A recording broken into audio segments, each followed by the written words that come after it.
So many people want one thing with their conscious mind. I want a new job, I want a new career, I want a new life. And yet their subconscious mind has been programmed. Now think about a program. When you create a program, it's automatic. When you create a program, it runs.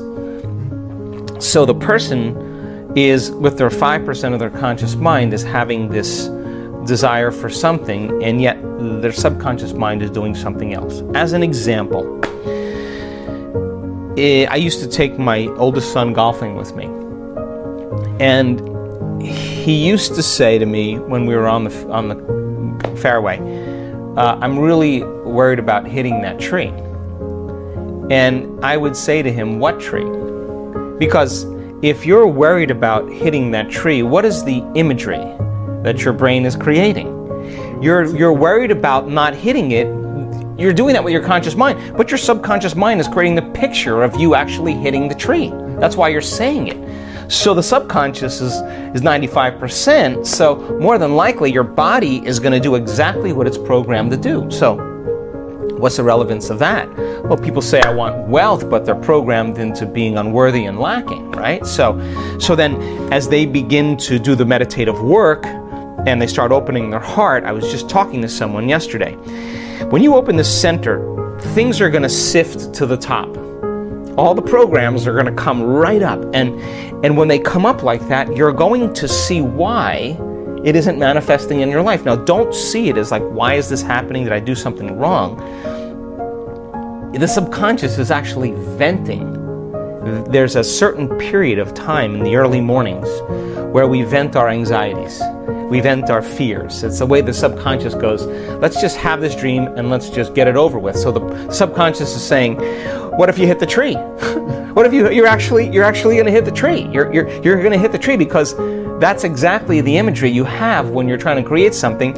You're saying, I really want this because I'm really afraid of dying. I'm really afraid of failure. I'm really afraid of rejection, right? So the person is subconsciously and unconsciously creating the imagery that's actually being revealed to them. So how do we change that? Well, really simple.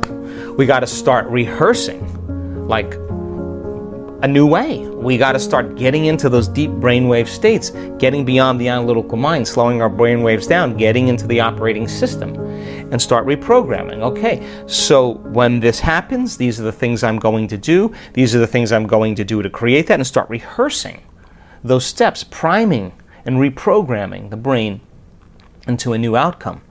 So I have had that many years in my life, but I always have seen it as a strong sign, a strong symbol that I got something switched in my brain. I could say that people say I want to be healthy.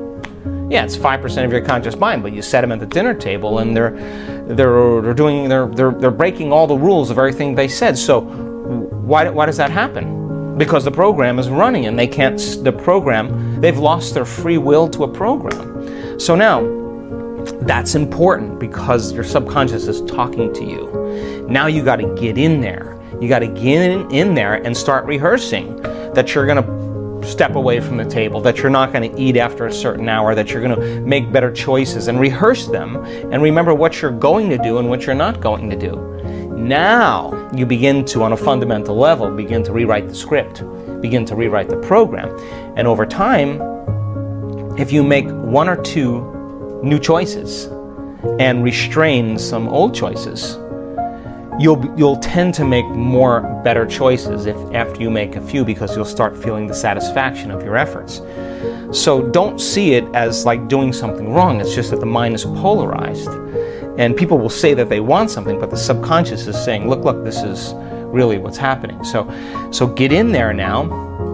Now you have the information to begin to unlearn those subconscious programs and begin to rewrite some new ones.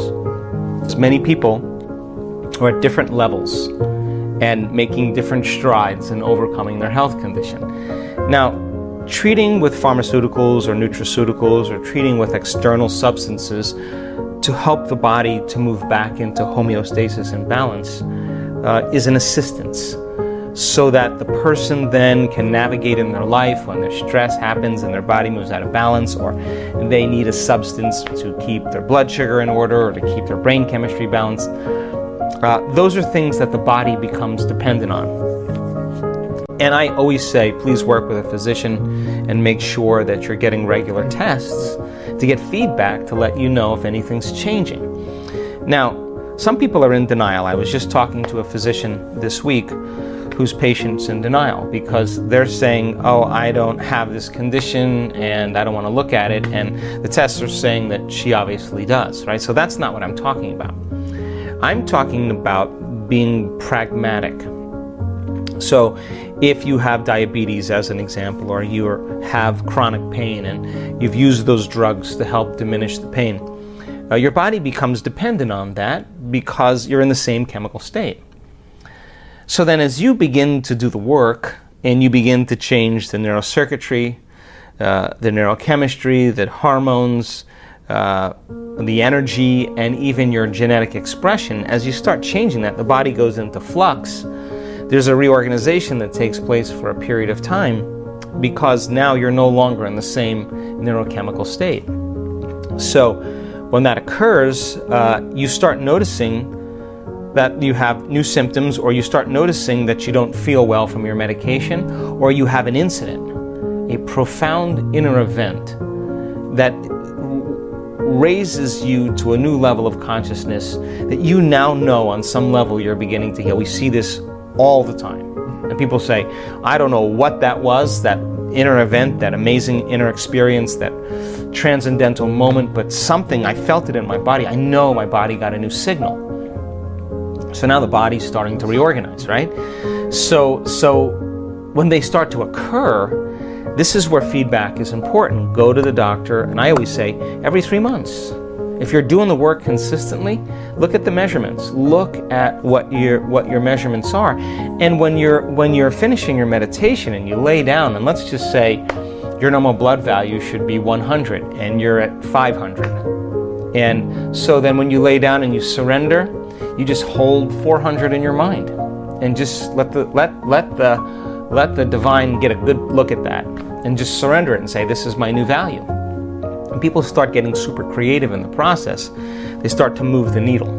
So many people do that, and the doctor says, look, I don't know what you're doing, but I think we should diminish the dosage or cut the dosage in half because we've had some really significant changes. I don't know what you're doing, but don't stop doing it because it's working.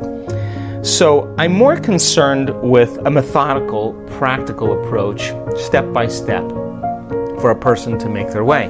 Now, the moment the body moves out of the past, the moment we begin to interact with the field, the moment there's a biological upgrade, the moment now the person is conditioning their body emotionally to the future and rewiring their brain, and they're moving into a new state of being,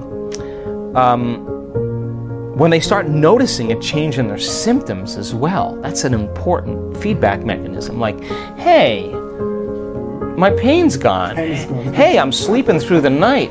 Hey, that sore that I've had on my hand that's been there for 3 months is gone. Hey, I'm seeing better. Like, I'm seeing better, or I'm hearing better. And when you get that kind of physiological change, that's just not staying the same every day, because chemistry just kind of keeps us the same. Chronic conditions, treating with chemistry, is keeping us regulated into the same state. So the person is regulating new states. They're self-regulating. And over time, their body starts reorganizing and changing. It makes sense then that if you do that on a regular basis and you start noticing changes in your body, your most immediate feedback. Hey, I ate that food and I didn't have any of this or any of that. Something's changing. Now you know, once that occurs, this is the defining moment. Once that occurs, I know it happened to me with my injury. The moment I started noticing changes in my body after 6.5 weeks of hell, of just feeling like I wasn't getting anywhere. The moment I noticed that pain going away and I could feel my feet differently, that was it. Then I knew that it was going to make a difference. And it's kind of a funny moment. Because the moment that happens, you're no longer dreading it and saying, oh, I can't do this, it's not working, it's too hard, I'm bad. The moment you notice that change, all of a sudden you're like, oh, let's go, I'm gonna do it again. Now you're looking forward to do it. It's no longer torture. You're just like, your energy's changed, right? That's all you need. So I've learned then to actually create that state before I start noticing those changes, because my body's going, what's going on? He's acting as if he's healed. He's walking as if it's already happened.